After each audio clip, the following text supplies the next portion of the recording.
Ito na yung lutong banana Q na for today's merienda.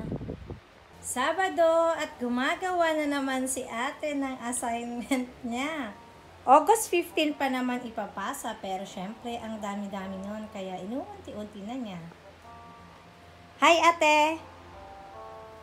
Hi! Luluto ako ng banana Q. Gusto mo? Merienda. Guys, lulutuin ko na yung nahinog na saging na saba. Magbabanana Q ako ngayon. So, ito pala guys. Na-slice ko na kanina. Ganito lang. Maliliit lang. Kasi kami lang din naman kakain. Tapos, gagamit tayo ng brown sugar. Pakulo na ako ng mantika. Tapos, ilalagay ko na yung brown sugar. Excuse na lang sa kasirola ko kasi favorite ko talaga to.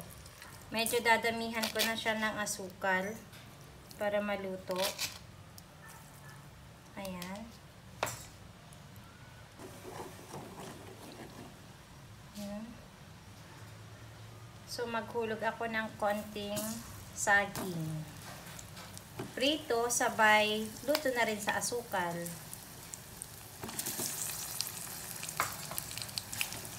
Low fire lang. Guys, ganyan na pala talaga yung kasirola ko. Favorite ko kasi itong pagprituhan. Mas maganda kasi itong pagprituhan ng isda, ng chicken. Mas madali. Hindi na siya steady. Pero malinis yan, kaso medyo may sunog na part. Kaya naging ganyan na siya. So, ito na nga yung niluluto ko.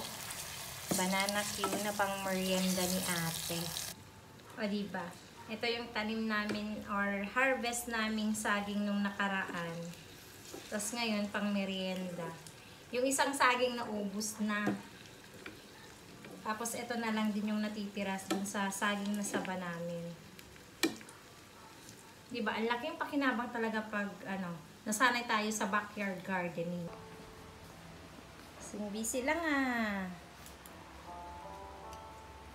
Si ate gumagawa ng buko juice. Guys, yung enjoy na buko juice. Ito yung tinitimpla niya. Para may pang merienda na kami. Ito na yung banana Q.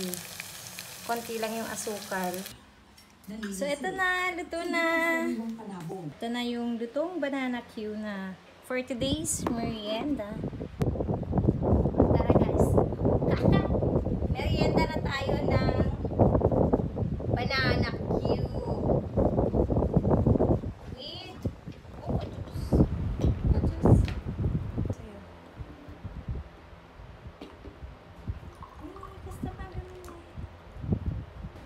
Cheers! Cheers! Parang fresh buko juice. Pero ito guys, yung powder lang. Enjoy. Cheers ate. Tagal niyo. Cheers! Kain na tayo. Ba't lahat? Init niyan. Hindi naman. Sarap. Banana Q.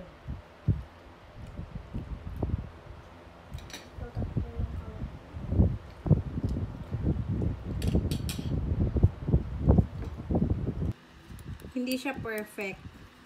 Kasi medyo na-overripe na yata itong banana. So, yan. Medyo malambot na siya, guys. So, ilan na ako. Sarap. Yung tipong hindi ka nabibili dun sa labasan. Kasi may luluto ng saging. Isang maliit na buwig. Pero nakipaghati kasi ako sa kabila. Hap.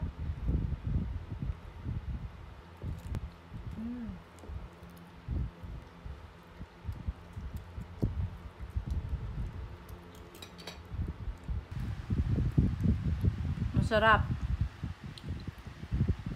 Diba? Nag-aaral na, may merienda pa.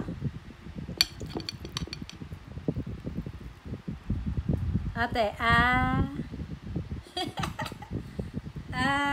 Ang dumi-dumi pa ng damit ko. Okay, merienda din sa kuya.